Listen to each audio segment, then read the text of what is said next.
and welcome back to my channel. My phone cut out and completely got rid of the entire episode I just filmed, so we're gonna do it again. That's what this is. The COVID relief bill, the American Rescue Plan. What's in it, how it passed, how it's going back to the House, things that were pulled from it, myths, all of that. We're gonna discuss it right here. So I wanna start with the first thing, the myths behind it. There's a stupid myth that I keep having to debunk that says that only 9% of the bill goes to COVID relief. That is simply not true. That 9% goes to things like medical and other things like that are directly connected to the COVID virus itself. It doesn't include those direct payments of $1,400, which is 20% of the bill.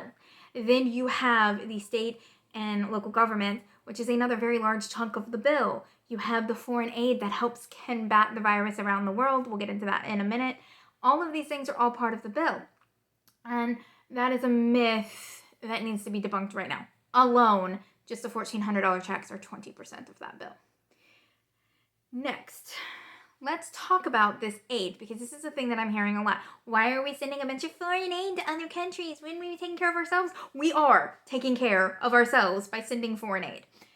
Let's look at the two most popular variants that are being talked about right now. The UK variant and the South African variant. They are not as effective against the vaccine. Or the vaccine is not as effective against them. It's like 60%, and I think like 70% with the other, which is good, but it's not great. And those are just two variants. The more we have variants, the less effective the vaccine becomes, and the more that we're still in this situation. As more variants come out and become less effective against the vaccine, we'll be trapped in our houses in quarantine forever if we don't get it under control. And getting it under control includes vaccinating, testing, and taking care of other countries. And the only flex you have is the fact you were born in a first world country. You were lucky enough to be born here. That's your flex. That's it.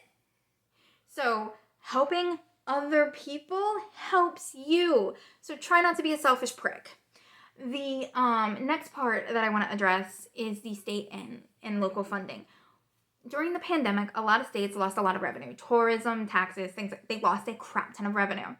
And they had to spend more money because Trump was not sending things that they needed, like testing and things like that. So the governments were spending more money and weren't getting money. And it wasn't poorly regulated. It was the fact that revenue cut down and Trump didn't do his job. So the state and local funding are for things like schools, fire departments, police, libraries, everything that keeps our state government running kind of needs to be in this bill, because if that stops running, we have a problem, a huge problem. COVID caused it, Trump exacerbated it, it needs to be fixed in the COVID bill. The $1,400 checks are in there. Things that are not in there. Let's start with the things that were pulled out of the bill. The $15 minimum wage. Not happy about that. I kind of figured that was the only way we were going to get minimum wage passed, as long as we had creepy Republicans and evil Dems and didn't want to, but it was pulled by the parliamentarian. Before people go, but what about Nancy Pelosi's bill for her tunnel system thing in San Francisco? That was pulled by the parliamentarian, so was the bridge in New York. They're not in the bill anymore. They haven't been in the bill when it was voted on by the Senate. It's not in the bill anymore. The next thing is, as it passed the Senate, a lot of people think, well, it's going directly to Biden's desk. It's not. When a bill passes, it has to pass both the House and the Senate with the exact same language. So if the House passes a version of the bill and the Senate passes a version of the bill, the one that the Senate passes has to go back to the House, if it's different, to be passed by the House. This bill is different and has different, like I said, things were pulled out, things were added.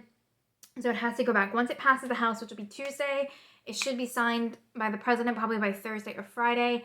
It will happen before the unemployment insurance runs out, which is great. I'm not happy with the fact that it's only $300 instead of $400 a week. And they say that's to extend it an extra month, but to be honest, they could have just extended it a month. But you have to deal with Manchin, and he's a freaking joke. So, yeah. That's my thoughts on that. I know that was kind of like a marathon, really quickly talking about it, but that just kind of sums it up, what's in it, how it works. And I will see y'all later.